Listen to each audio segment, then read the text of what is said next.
Alfaro Family Ministry presenta Universidad de la Familia. Un agradable tiempo de reflexión, consejos, consulta, palabra de Dios para bendición de la familia y la vida en pareja, el matrimonio.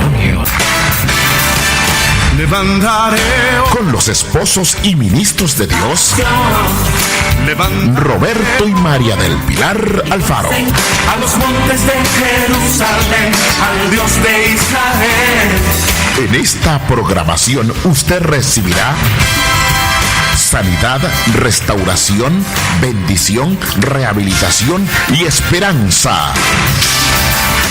Universidad de la Familia.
Unidos en Jesucristo, unidos en el amor en este nuevo tiempo y en este nuevo comienzo aquí en la programación de la frecuencia de la familia, Universidad de la Familia. Les saluda a su hermano en Cristo, el pastor Roberto Alfaro, y les damos una cordial bienvenida a este tiempo. Un saludo especial para cada uno de ustedes. Soy la pastora Pili Alfaro, les saludo con una palabra de bendición y de unción aquí en nuestro programa de Universidad de la Familia.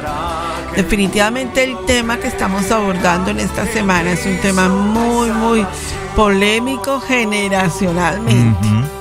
Vamos a estar en el libro de Proverbios, en el capítulo 30 y en el verso 13. Hay generación cuyos ojos son altivos y cuyos párpados están levantados en alto. Vamos a ir a esa cita y vamos a entrar en nuestro altar familiar para discutir amenamente el tema. De su favor, únete hoy a mi lado en esta dulce hermandad. Juntos veremos su gloria, perfectos en unidad. Unidos por Jesucristo, unidos de corazón. La Universidad de la Familia. Un faro de luz para tu matrimonio.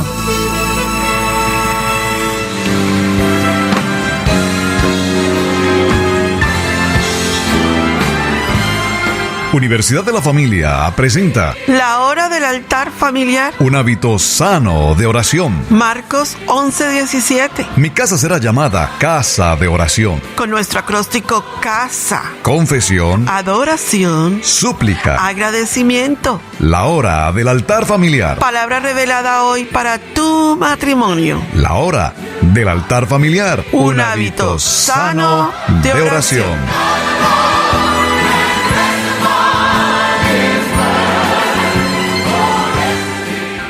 La Universidad de la Familia.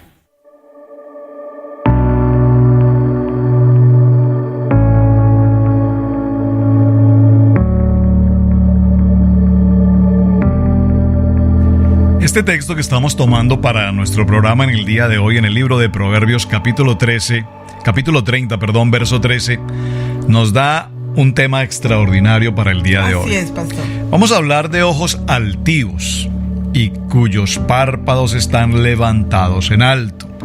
¿Qué es lo que nos quiere decir la palabra? En los postreros tiempos, en estos tiempos que estamos viviendo, vemos a gente altiva. Muy frecuentemente la gente que nos rodea, la gente en nuestro entorno, en nuestros sitios de trabajo, en las escuelas, en nuestras comunidades, son personas altivas. Ahora la pregunta es, ¿qué es una persona altiva? ¿Qué será una persona altiva, Pastora Pili? Te lo voy a descifrar en psicología. A ver, psicológicamente. Cuando una persona llega a un consultorio para una consejería, el psicólogo inmediatamente analiza las características del cuerpo. El rostro juega un papel muy importante en una cita de psicología. Los ojos. Los ojos muestran la posición del corazón de la persona. El psiquis está manejado en la psicología viendo el carácter de orgullo o de altivez que tiene la persona. Qué interesante, es decir, yo recuerdo hablar sobre, hablando de términos psicológicos que tú planteas, bueno, fuiste psicóloga, mejor ya no, ahora sirviendo al Señor, el cuerpo tiene un lenguaje, la expresión corporal tiene un lenguaje. Fíjate que esto es muy interesante porque en nuestro país somos originalmente de Colombia. Vemos cómo las personas, en general el ser humano, tiene la tendencia a expresarse en la medida que habla, expresarse moviendo las manos. Pero esto lo menciono ¿por qué? Porque particularmente las personas en la costa atlántica, Santa Marta, Barranquilla, Cartagena, esas áreas de la costa atlántica, las personas no solamente se expresan moviendo la mano, sino que se expresan agitando la mano. ¿Qué significa eso? Oye, pero es que tú no me estás escuchando lo que te estoy diciendo, es que lo que te estoy diciendo es que tienes que hacer. Entonces son demasiado efusivos en el hablar con las manos, casi que golpear con las manos todo lo que se dice. En la cultura en otras regiones de los países, la expresión corporal es menos activa, pero como tú decías, los ojos hablan, la postura del cuerpo habla, claro, las manos hablan. Y yo recuerdo cuando me presenté en una ocasión en una empresa, presenté mi currículum a una empresa, recuerdo que me hicieron hacer un dibujo, y haciendo el dibujo el psicólogo evaluaba la personalidad, el carácter. Pero altivez, entonces podríamos decirlo, la altivez significa orgullo y la altivez también significa soberbia. Absoluto, pastor. Ahora, pues si ustedes ven, el pastor Alfaro cuando predica, él mueve mucho las manos, ¿verdad? Y no es de la costa atlántica en Colombia. Pero todas estas características que la Biblia nos habla es para describir el comportamiento de alguien. Ahora, en el libro de Gálatas, pastor, en el capítulo 6 y en el verso 3, nos muestra el comportamiento a través de la cita bíblica que estamos hablando, con los ojos altivos. Hay una generación que viene caminando de altivez, ¿verdad? Y esa generación combinada con la milenial sin Cristo es todo un producto que al mundo le sirve, pero que a la iglesia le hace daño. Veamos Gálatas capítulo 6, verso 3. Fíjate que en el texto que estamos tomando de Proverbios 30:13 nos habla de los ojos altivos. Y estaba pensando en ese refrán o en ese dicho popular que dice, la mirada mata. Es decir, una mirada, una expresión de mirada, una expresión de ternura, una expresión de amor, también es muy identificable cuando una persona con su mirada tiene altivez, tiene soberbia. O que está mirando y pues vuelvo a repetir, en el consultorio de una psicología, de una orientación psicológica, la mirada juega un papel importante porque podemos determinar si esa persona tiene ínfulas de inferioridad o si tiene ínfulas de superioridad. Okay. Libro de Gálatas capítulo 6 verso 3 dice la palabra así: porque el que se cree ser algo, no siendo nada, a sí mismo se engaña. Así que cada uno someta a prueba su propia obra, y entonces tendrá motivo de gloriarse solo respecto de sí mismo y no en otro. Esa cita nos hace volver a cada persona a su lugar, porque nos habla de la gente que se cree más que los demás, o que creen que los papás ya no tienen nada que decirles, o que creen que los abuelos ya no tienen nada que decirles, pues déjame decirte que la Biblia nos habla a nosotros que ese tipo de comportamiento muestra inmadurez espiritual dentro de cualquier generación en la que nos encontremos. Ahora, en Gálatas capítulo 5, verso 26, pastor, ese libro de Gálatas es maravilloso. En el gremio de la orientación, en el gremio de un consultorio de orientación social que maneje la parte cristiana, Gálatas es el libro para consejería ministerial. Gálatas capítulo 5, verso 26, dice la palabra: no nos hagamos vanagloriosos, irritándonos unos a otros, envidiándonos unos a otros. Es que cuando empezamos a hablarle a la generación de no ser vanagloriosa, pues tendríamos que irnos hacia atrás, volvemos a lo mismo, y hacia adelante, porque las generaciones vienen caminando con mucha vanagloria personal. A las generaciones se les ha enseñado que ellos pueden solos. Ahora a la generación actual se les ha enseñado en prédicas que ellos son los campeones, que todo está dentro de ellos, que ellos lo pueden hacer, o sea, que Dios les sobra a esa generación. Entonces volvamos a la palabra y decir, no podemos vanagloriarnos en nada de nuestra vida para poder entender el propósito de Dios. Ahora, en Primera de Juan capítulo 2, verso 16, pastor, hay una cita contundente sobre este tema. Sabes, en la medida que hemos ido desarrollando este tema acerca de generaciones, primera, segunda, tercera, cuarta generación, y vimos que es una generación, y hemos mencionado en el transcurso de estos días la importancia de la cultura. Creo que las generaciones están directamente asociadas con la cultura. Obviamente que entendemos también las generaciones desde el punto de vista genealógico, es decir, desde el punto de vista de los genes. Vimos que en los matrimonios, cuando una pareja establece una relación de matrimonio, a cada uno de ellos, tanto el varón como la mujer, aportan en los cromosomas XY, aportan sus características, sus genes. Así y de ahí es. viene la generación. Pero la generación, en la medida en que se engendra esa generación y crece la generación, se encuentra con el síntoma de la sociedad, con el síntoma cultural. Y ayer mencionábamos cuán importante incluso es para un padre, una familia, elegir un sitio adecuado de vivir, porque dependiendo de un buen sitio de vivienda, nuestros hijos crecerán con sus genes que ya traen consigo, pero con la cultura que adquieren del mundo. ¿Y esto por qué lo menciono? Porque cuando hablamos de las culturas, vemos que hay culturas, en el caso nuestro, las culturas latinoamericanas o las culturas hispanas, todos venimos de un mismo origen cultural. Por eso, en una nación como los Estados Unidos de América, donde tenemos generaciones multiculturales, es tan difícil compenetrarnos unos con otros. Es decir, hay diferencias de opinión entre si eres colombiano, si eres mexicano, si eres venezolano, si eres costarricense, si eres uruguayo o chileno. Y hay roces. ¿Roces de qué? Generacionales, y hay roces desde el punto de vista cultural. Porque nosotros, los de nuestro país, nos sentimos de mejor posición que los de tu país. Porque es que nuestro país no es un país tan pobre como lo es el tuyo. Y todos estos conceptos de altivez, estamos hablando de altivez, de soberbia y de orgullo, inciden poderosamente en las generaciones del día de hoy. Así es, pastor. Entonces, en el primer libro de Juan, en el capítulo 2 y en el verso 16, dice la palabra: porque todo lo que hay en el mundo, los deseos de la carne, los deseos de los ojos y la vanagloria de la vida, no provienen del Padre, sino del mundo. Entonces, Y ese mundo, pongámosle comillas, cultura. cuando enseñamos a esa generación, porque recuerden que el programa tiene como propósito en este momento, la serie de estos programas de generacionales tienen como propósito cómo le vamos a explicar a nuestros jóvenes a través de la palabra dónde se tienen que ubicar generacionalmente. El mundo los ubica en un contexto, pero la palabra los tiene que ubicar en otro contexto bíblico en el cual ellos se tienen que desarrollar, porque es una lucha espiritual entre la luz y las tinieblas.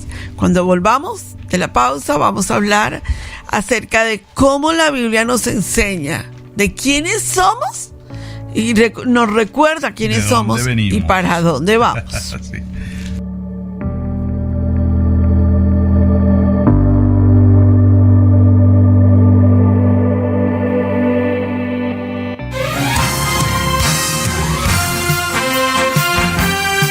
La Universidad de la Familia.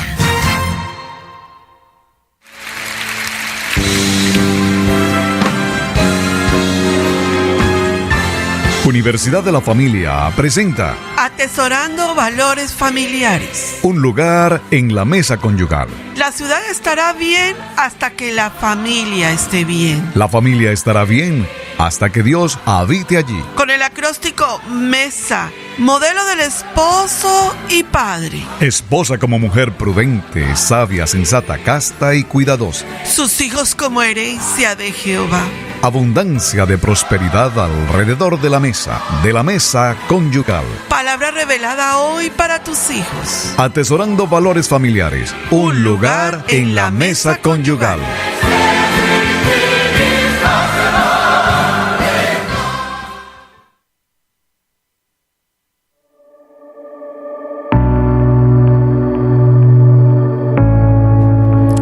¿De dónde venimos y para dónde vamos?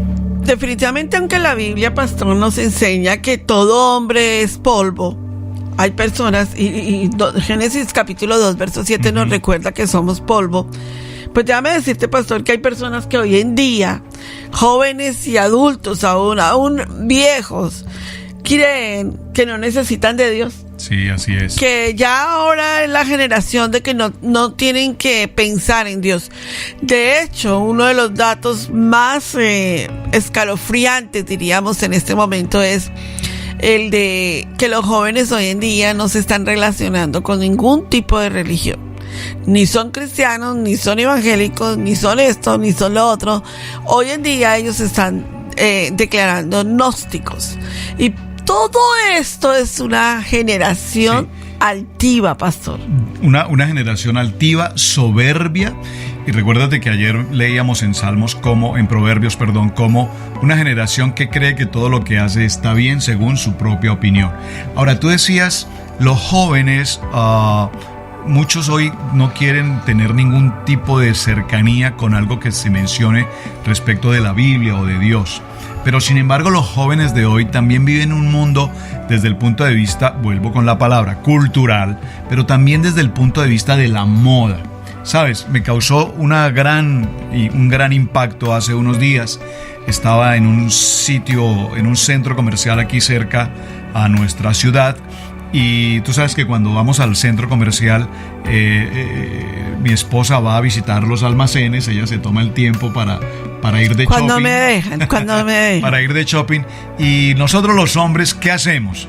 La esposa va de shopping y nosotros los hombres... Y solo me dejan 5 minutos. Y nosotros los hombres nos sentamos en algún pasillo dentro del centro comercial. A mí me gusta hacerlo, que mi esposa se tome el tiempo, mientras que yo estoy allí en una silla.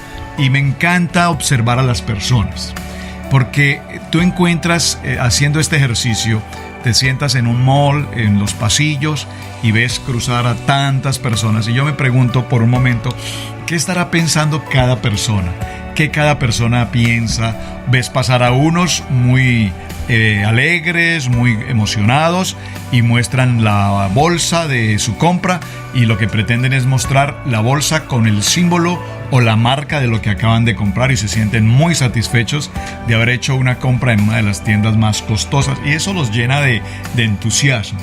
Entonces ves a otros jóvenes que han comprado algo en una tienda de esas muy baratas, entonces la acción es tomar la bolsa y esconderla para que nadie vea en qué tienda compró. Pero menciono esto porque me causó impacto ver a unas niñas jóvenes, a unas jóvenes entre 18, 25 años, de nacionalidad o por lo menos de raza hispana. Pueden ser hijas de padres hispanos nacidas en Estados Unidos. Pero todas iban vestidas con trajes de la cultura musulmana. Es decir, yo me pregunto por un momento, ¿es una moda? Y haciendo algunas indagaciones alguien me dijo, es una moda. Las niñas quieren vestirse con todo el atuendo de la cultura musulmana, sus ropas largas y cubiertas en su cabello, etc. No por religión, sino por moda, es una moda. Entonces mira cómo es de interesante. Puede ser que no estén buscando ese tipo de religión, pero están buscando la moda. Y los jóvenes cada día pretenden tener sus propios cambios, sus propias actitudes, lo que les favorece, lo que les parece atractivo, independiente de la religión. Entonces los jóvenes también buscan la cienciología, y la cienciología también es otra religión. Definitivamente, pastor. Los hombres que viven en nuestros días han alcanzado un nivel de conocimientos y habilidades y comodidades y riquezas que en general las generaciones pasadas no pudieron alcanzar. Hoy es más fácil a un muchacho a los 21 años ya profesional, pastor, ¿verdad? Ya con toda una habilidad en Estados Unidos, por lo menos. Entonces, ellos no necesitan de Dios. Ellos son altivos. Ellos creen que esa generación está convencidos que ellos son Dios. Ellos están convencidos que ellos son Dios y pues no necesitan de ningún otro Dios en la tierra. Esa generación es la consecuencia de una generación en el pasado que generó muchísimos desafíos, porque los baby boomers, aunque fueron hombres de negocios muy importantes, no tenían tiempo para Dios.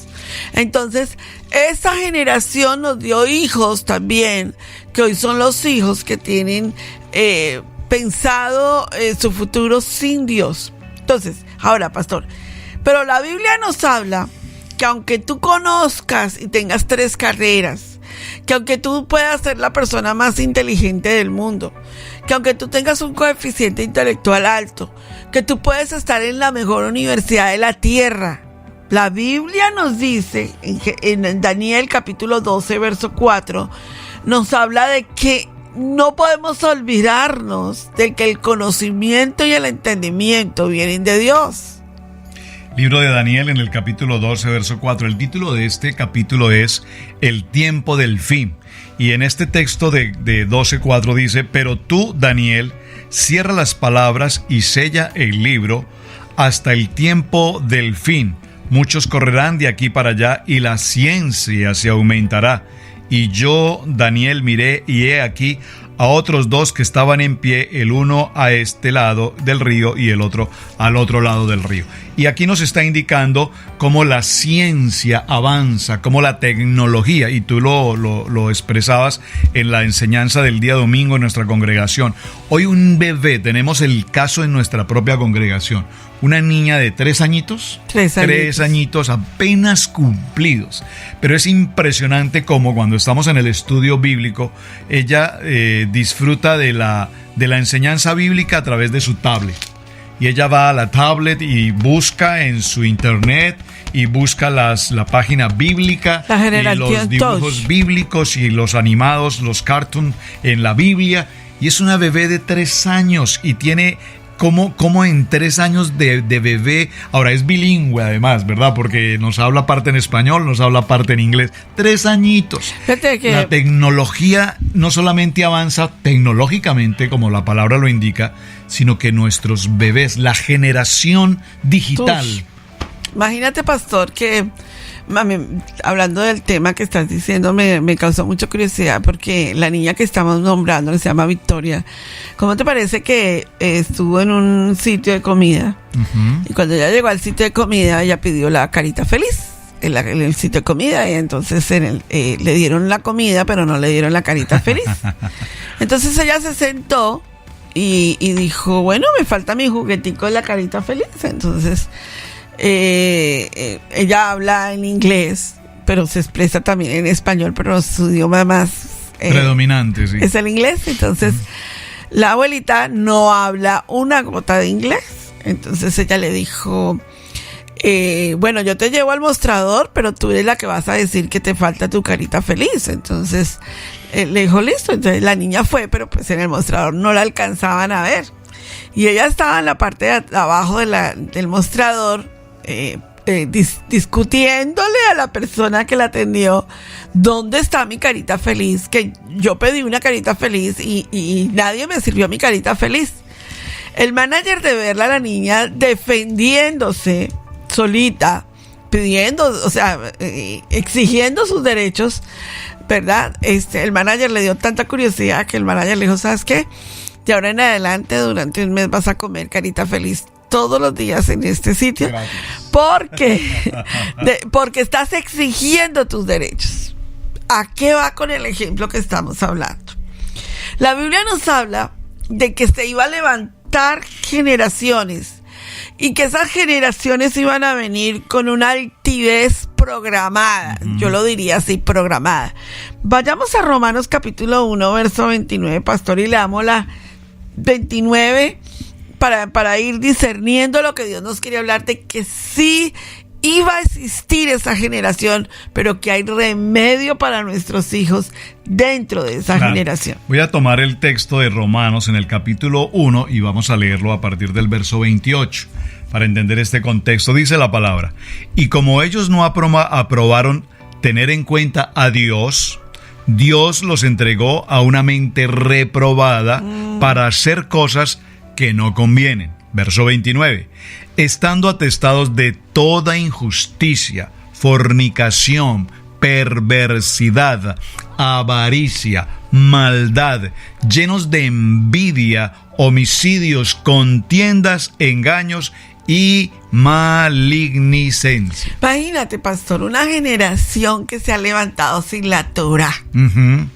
Y ese es como la llaga que le toca a mucha gente, porque dice, oh, no, cambiamos de canal porque ya no van a hablar de la Torah y eso es de los judíos. Cuando si nosotros hubiéramos crecido y entendido el propósito de Dios con la Torá, con los 10 mandamientos que nos los dijeron que estaban abolidos, y con toda la base, pastor, no tendríamos una generación tan torcida y perversa.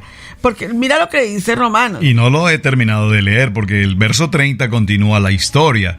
Y dice: además, murmuradores, detractores, aborrecedores de Dios, injuriosos, soberbios, altivos, inventores de males, desobedientes a los padres, quienes, habiendo entendido el juicio de Dios, que los que practican tales cosas son dignos de muerte, no solo las hacen, sino que también se complacen con los que las practican. Oh, no, tremendo, pastor. Vamos a ir a una pausa. Vamos a las 7 llaves, al curso que Universidad de la Familia dicta para la iglesia, para las iglesias que nos estén escuchando. Es un programa para ir y predicarle a tu iglesia acerca del matrimonio y de este tema tan importante para la familia.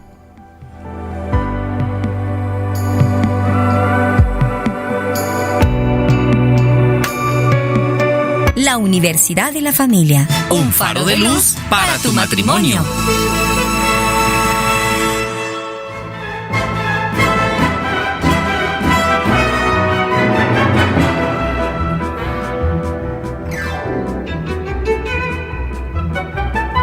En Universidad de la Familia te invitamos a participar de nuestro programa de restauración y sanidad matrimonial. El matrimonio no es cuestión de buena o mala suerte. Cuando Dios instituyó el matrimonio, nos preparó 7 llaves de plenitud familiar. 7 llaves de plenitud matrimonial. Si tu matrimonio es excelente o está en un punto intermedio, ven, te invitamos para que participes del plan de Dios en tu matrimonio.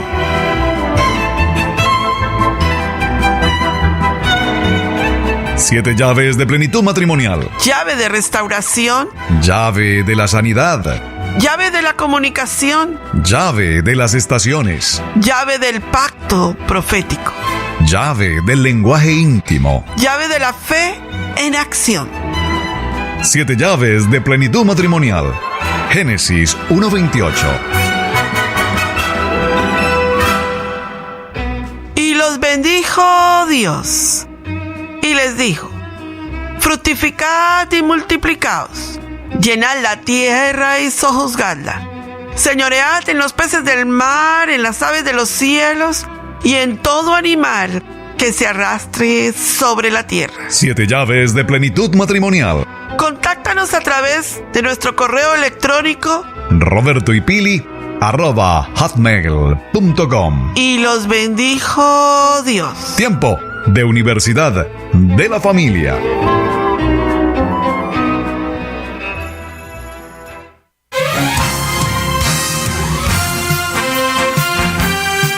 La Universidad de la Familia.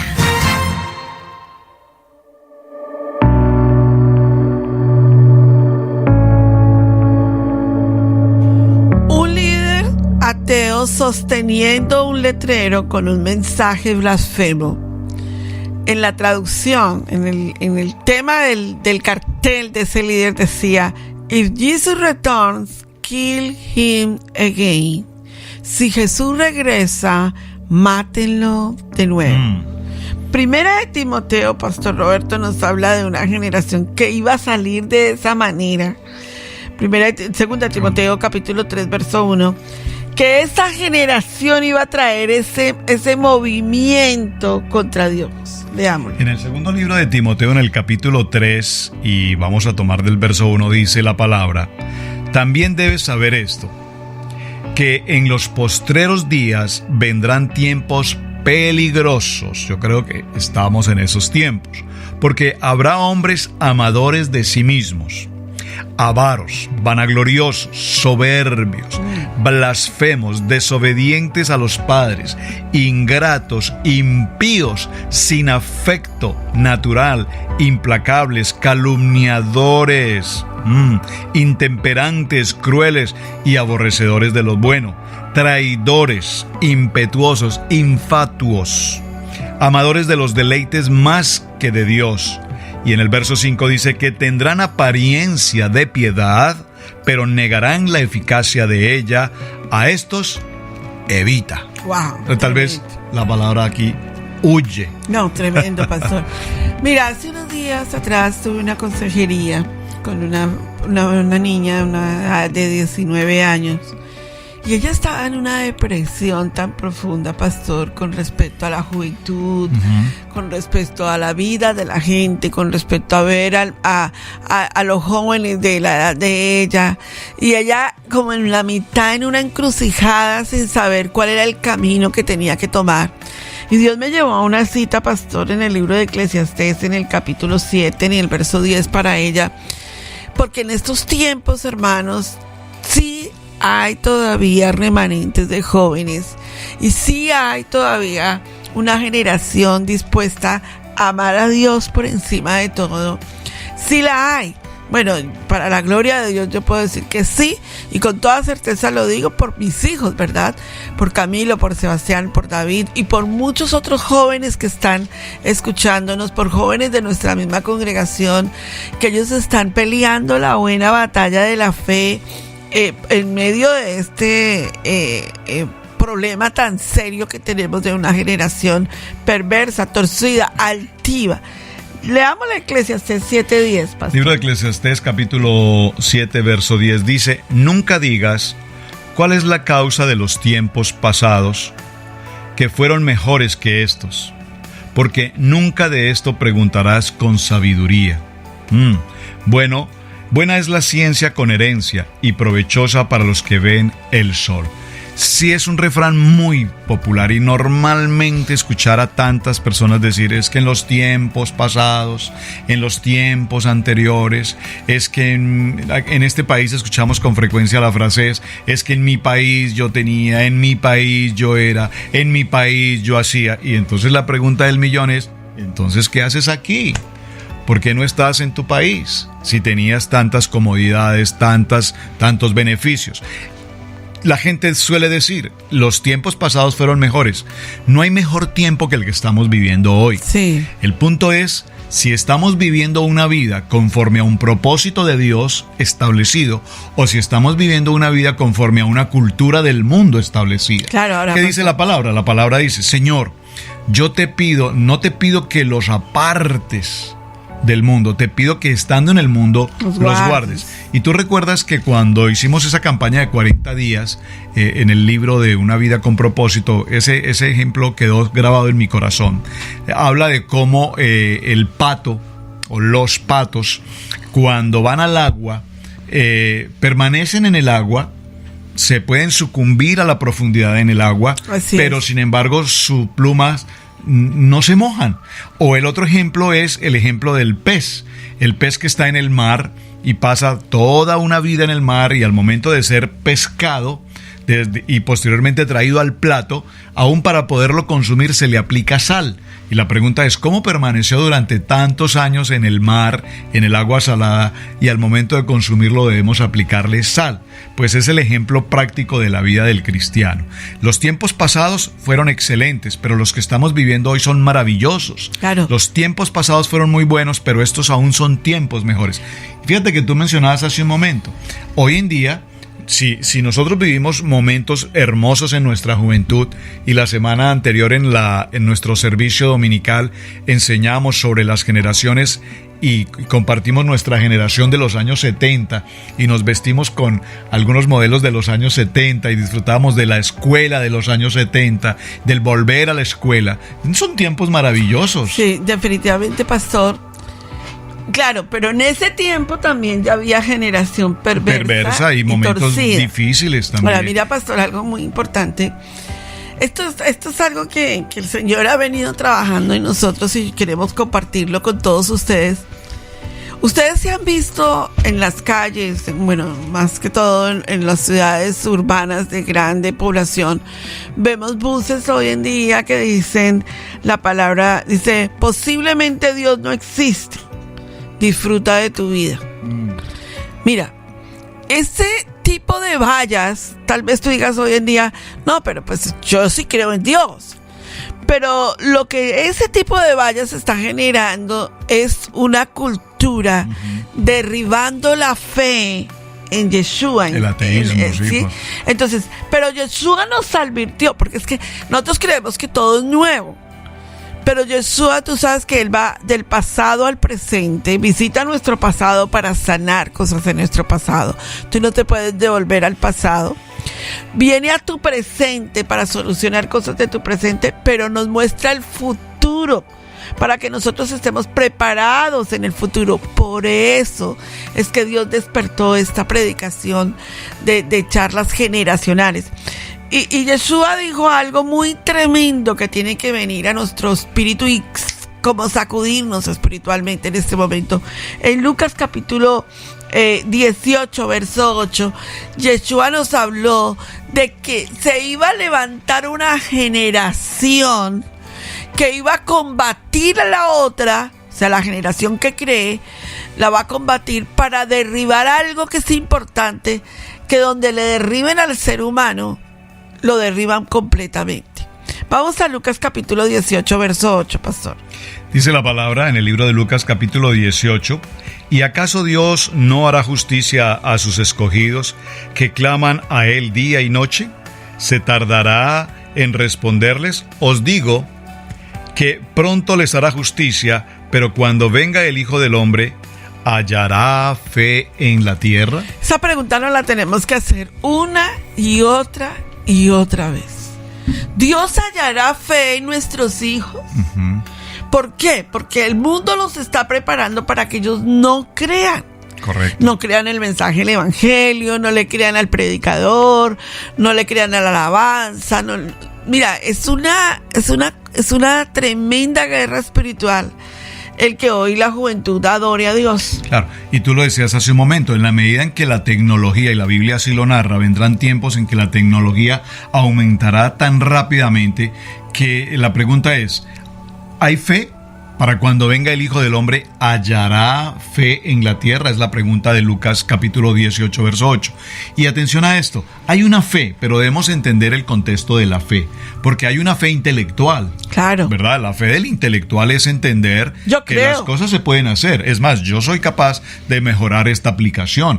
Yo soy capaz de mejorar esta tecnología. Yo puedo mejorar este invento. Y de hecho la ciencia, un celular, el último de versión del celular más reconocido, sale en esta semana y apenas unos meses o días después ya esa tecnología quedó corta porque hay una mejor tecnología con mayor capacidad. Es decir, la fe intelectual. Es posible que cuando se produzca la venida de Dios, el Hijo del Hombre, encontremos la fe, pero no la fe desde el punto de vista de la emuná, la fe de lo sobrenatural, no la fe espiritual, sino una fe totalmente mecánica, una fe totalmente intelectual.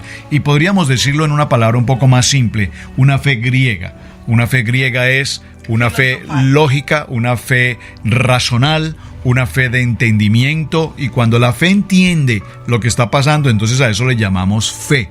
Pero la fe legítima, auténtica, espiritual, la fe de Dios, es precisamente que no entendemos, porque solamente el entendimiento lo produce Dios. De hecho, Pastor Roberto, una de las cosas más impresionantes de la Biblia, y que los grandes teólogos rabínicos han estado por años de años investigando, es los 40 días que pasó Moisés en el monte Sinaí con la elaboración de las tablas. Él descendió del monte Sinaí y la gente nos dice, bueno, no, es que vio que estaban haciendo el becerro de oro y entonces rompió las piedras, las tablas. Y bueno, ya, y volvió a subir y volvió y las hizo. Pero lo que nosotros no entendemos es todo el conocimiento bíblico que Dios le desarrolló a Moisés para esa generación que venía en esos 10 mandamientos, que era un poder sobrenatural de Dios, porque eran las letras divinas de Dios las que estaban plasmadas allí. Y cuando Moisés baja y ve al pueblo perdida, esa generación, recuerden que tampoco eran todas las tribus de Israel, eran ciertas personas que salieron de Egipto, que participaron en esa elaboración del becerro de oro, que tienen que ver más con los egipcios que estuvieron ahí involucrados, que salieron con el pueblo de Israel. Y fíjense lo interesante, esa generación, cuando Moisés baja y los ve en su propia generación torcida y perversa, pues para Moisés fue muy duro, porque lo que él traía era un poder de Dios para el pueblo, y el pueblo no estaba listo para recibir la capacidad de lo que había allí, lo sobrenatural. Y pastor, no te vayas más lejos, mira a Daniel, en Daniel 4:29 al 32. Y no lo vamos a leer porque vamos a ir avanzando, pero en Daniel 4:29-32 nos habla del rey Nabucodonosor. Él se creyó tan intelectual, pastor. Él se creyó que él sabía más que Dios. Él se subió al nivel de Dios, Nabucodonosor. Y Dios tuvo que tomarlo a él y bajarlo de ese nivel para que él entendiera quién era Dios. El día que él reconoció quién era Dios fue cuando fue restituido. Y por eso en la enseñanza que el Señor me permitió compartir del libro de Daniel, explicaba lo que son los árboles talados, ¿verdad? Dios deja el tronco allí en el libro de Daniel capítulo 4 y lo deja como un símbolo. ¿Sabes para qué? Para que el día que Dios te tala, cuando te sientes muy altivo, esa joven que me está escuchando, cuando sientes que tú puedes, cuando tú te sientes tan prepotente al lado de tus padres o de tus abuelos, cuando tú te sientes que tú lo sabes todo y que no necesitas de ninguna otra generación, Dios te recuerda el árbol talado de Nabucodonosor y te dice: tienes que volver a comenzar y reconocer que el Altísimo gobierna sobre los pueblos. Vamos a un corte. Trátelo con oración y volvemos para darle el cierre final a este tema tan poderoso de los ojos altivos de los seres humanos.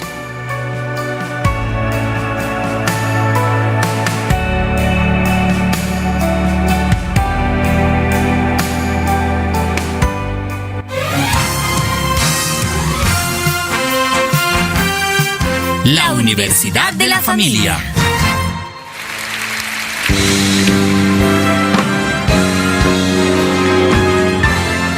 Universidad de la Familia presenta Trátelo con oración en el celular del Señor. Jeremías 33:3. Llámame y te responderé cosas grandes y ocultas que tú no conoces. Isaías 65:24. Y antes que ustedes clamen, yo habré oído. Hogares fuertes en oración hacen iglesias fuertes. Iglesias fuertes en oración hacen comunidades fuertes.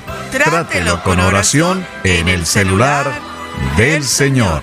Profetiza hoy bendición para tu matrimonio.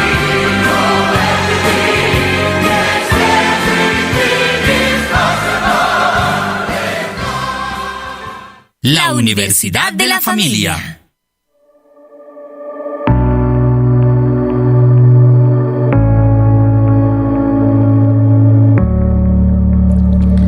La Biblia nos dice entonces, en el tema del día de hoy, que Dios aborrece a la gente altiva, a la gente con ojos altivos.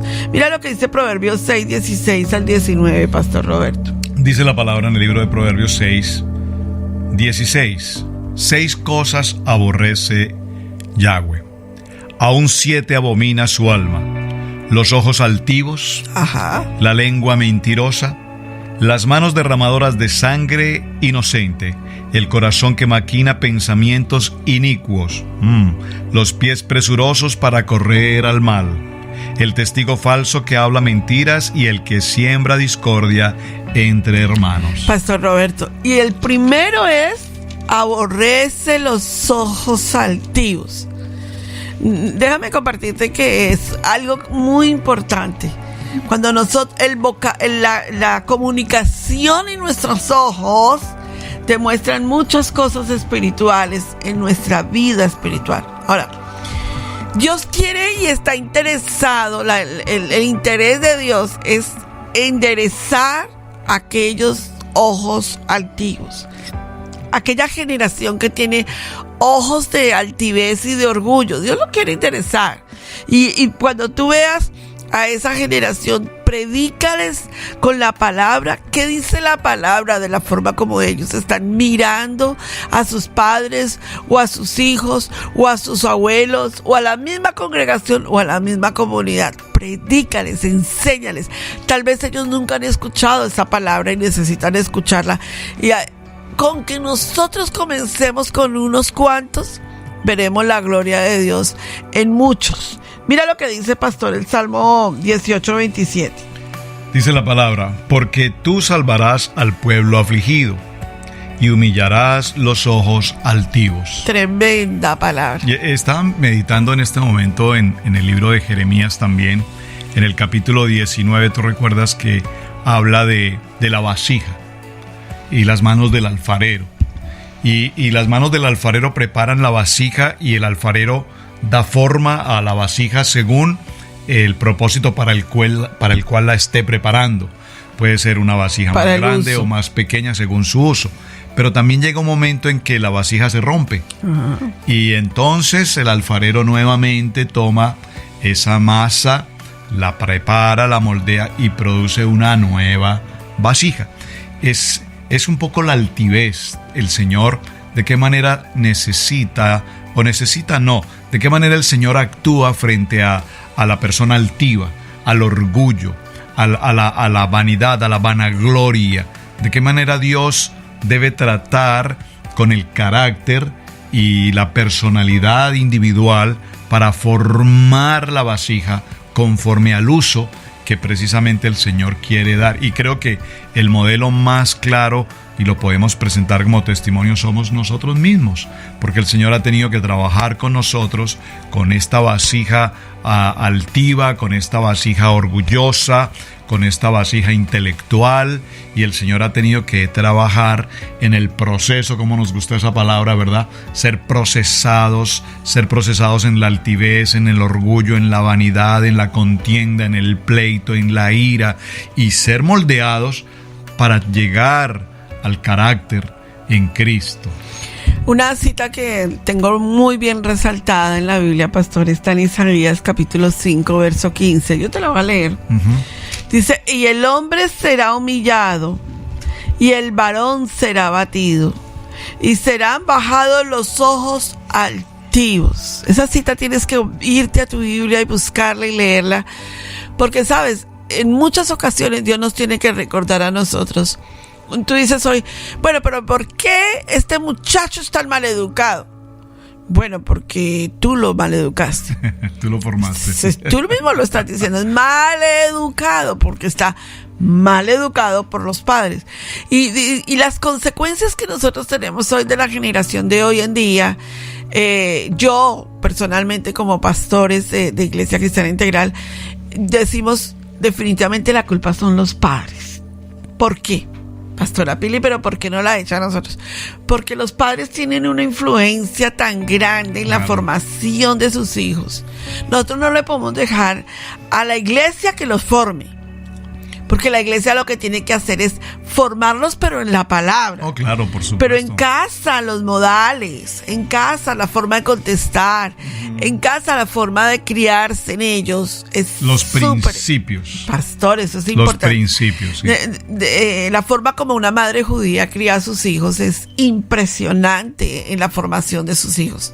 Entonces, pastor, definitivamente nosotros necesitamos entender hacia dónde vamos. Alguien ayer nos colocó un comentario terminando el programa y dijo, definitivamente los pastores evangélicos necesitan volver a estudiar o a ser enseñados. Definitivamente sí. Porque si volvemos a las sendas antiguas y volvemos a tomar la senda de la palabra de Dios con nuestros hijos, vamos a producir generaciones de tremenda victoria para el Señor. Entonces tú dices, no, pero ya están criados. Bueno, pero entonces empieza a invertir en los nietos. No, es que las nueras no me dejan, pero es que nadie te puede prohibir. Las nueras te pueden prohibir no acercarte, no decirles nada, pero nunca te podrán prohibir orar por esos niños. Nunca te podrán prohibir interceder por ellos. Así que nosotros tenemos una gran responsabilidad, pastor, porque la sabiduría terrenal, nosotros sabemos que es una sabiduría animal, es una sabiduría diabólica del hombre. Ahora, ¿qué es? Y esa sabiduría nos hace vivir en celos, contiendas, iras, disensiones, ¿verdad? Ahora, ¿cómo vivir una vida? ¿Cómo enseñarle a esa generación que necesitamos conectar con nosotros hoy? ¿Cómo enseñarles a vivir una vida que glorifique a Dios en su mirada? Porque los ojos tienen una personalidad, recuerden eso, en su mirada, que glorifique a Dios y que glorifique la generación en donde están ubicados hoy. Definitivamente utilizas una frase muy repetitiva con nuestros hijos y es: ustedes son luz. Y somos luz, dice la palabra, en medio de la oscuridad, en medio de tanta adversidad y confusión en la que se vive hoy en estas comunidades de este siglo XXI. La modernidad y la cultura y el pensamiento libre y la mente abierta y las leyes a favor de la pecaminosidad y todo esto, pues definitivamente necesitamos ser luz. ¿Cómo podemos ser luz? Dijo el Señor: yo soy luz. Yo soy el camino, yo soy la verdad, yo soy la vida, yo soy el pan de vida, yo soy tu sanador, yo soy tu proveedor. De tal manera que si nosotros como familia, como familias queremos vivir una vida de unidad, de armonía, una vida, permítame usarlo entre comillas, de prosperidad o de bienestar, mejor, creo que es una palabra más adecuada, de bienestar, necesitamos volver por el camino ya establecido. Recuerda que nosotros hablamos en estos días en nuestro mensaje del domingo, y yo lo mencioné, cómo en mi infancia era tan importante reunirnos en familia, todos en familia. Tomábamos la cena el día viernes, cenábamos todos los días, pero el día viernes después de la cena pasábamos a la sala y nuestro programa era La Casa de la Pradera, la familia Ingalls. Y esta familia Ingalls pues eran historias muy típicas de la cultura americana en los años 60, 70, una familia muy unida, una familia de campo, lo que hoy conocemos como la familia country. Iban a la escuela, el maestro era el mismo maestro para la primaria y para todos los estudiantes, cosas tan bonitas. Y nos encantaba como familia disfrutar de ese tiempo de familia. Pero tú me hiciste una pregunta importantísima. Y de todo eso que ustedes veían tan bonito en la película, ¿qué aplicaban a la vida propia? Pues tal vez solo eso, que nos sentábamos en familia a ver un programa de televisión y lo disfrutábamos. Pero hoy, en el tiempo de hoy, los ojos altivos de nuestros hijos, el orgullo de nuestros hijos los hace ser autónomos, independientes. Ellos quieren hacer las cosas a su manera, sin mirar incluso las consecuencias, pasar por encima de quien tengan que pasar, sin principios, sin valores, sin ningún tipo incluso de educación, porque es que educación intelectual o académica es una y la educación formal de los principios en la casa son otros. Por eso tú lo mencionabas, no es la iglesia la encargada de enseñarle a los hijos los modales, el comportamiento, el saludar, la amabilidad, el dar gracias. No es la iglesia la que enseña eso. Nosotros, la iglesia, tenemos una responsabilidad y es la palabra. Pero los padres tienen la responsabilidad y la obligación de enseñar a los hijos principios tan elementales como respetar a un mayor, no interferir en las conversaciones de los adultos, el saludar buenos días, buenas noches, el sí señor, no señor. Claro, yo he podido notar, y creo que tú lo has visto, cuando vivimos en una nación como esta, multicultural, que vuelvo a la palabra, mejor que ahora, más claro, multicultural. Las culturas centroamericanas son muy diferentes a las culturas suramericanas. Claro. Entonces, mientras que para el caso de nosotros, como en nuestro país Colombia, se nos enseña buenos días, buenas noches, muchas gracias, sí señor, no señora, pues para otras culturas eso no es importante. Y aquí, cuando nuestro hijo menor, la mami lo llama y David, no, señora. Señora en su país. Entonces, la cultura, esos principios no los enseña el pastor. Esos principios no los enseña el pastor de la iglesia. Esos principios los enseña el pastor de la casa, el sacerdote del hogar. Y entonces los ojos altivos y el orgullo y esa altivez de los jóvenes. Vemos a los jóvenes mirar a los demás como poca cosa, como lo que tú haces o lo que tú piensas no me importa. Yo sé como joven lo que tengo que hacer con mi vida. Ojos altivos y orgullo ha sido nuestro tema en el día de hoy. ¿Cómo le vamos a predicar a esa generación acerca del tema que estamos hablando?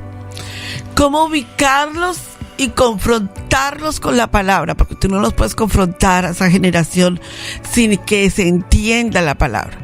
Y hay una sola palabra para confrontar los ojos altivos, y es pedirle perdón a Dios por el orgullo.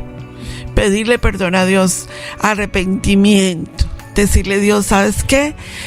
Siento que sí he tenido orgullo en mi vida, siento que mis ojos han sido altivos, y confrontarlos y llevar esa generación a la palabra y decir, ¿sabes? En esta área necesito ayuda de parte tuya, Dios, porque estoy fallando en mi altivez, en mi orgullo.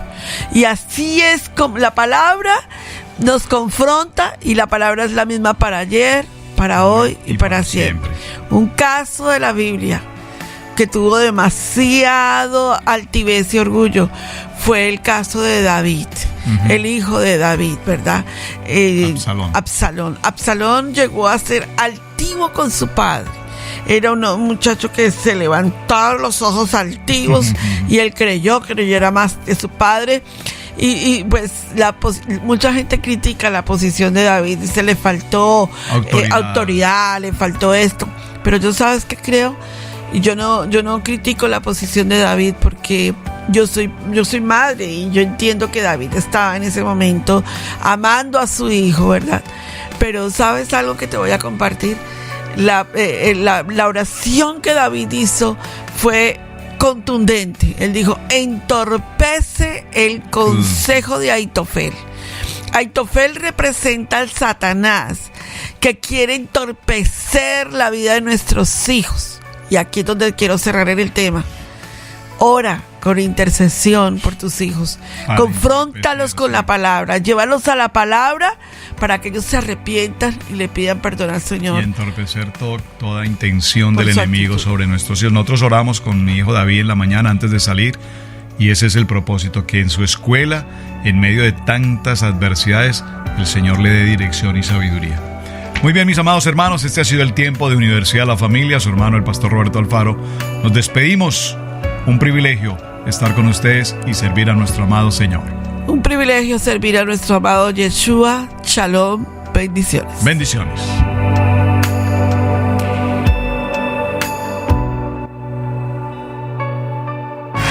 hemos presentado Universidad de la Familia. con los esposos y ministros de Dios, Roberto y María del Pilar Alfaro. Seguro que esta programación ha bendecido su vida y estamos esperando su correspondencia. Para nosotros es una gran bendición poder servirle. Yo levantaré. Correo electrónico robertoypili@hotmail.com. Universidad de la Familia, para bendición de la familia y la vida en pareja, el matrimonio.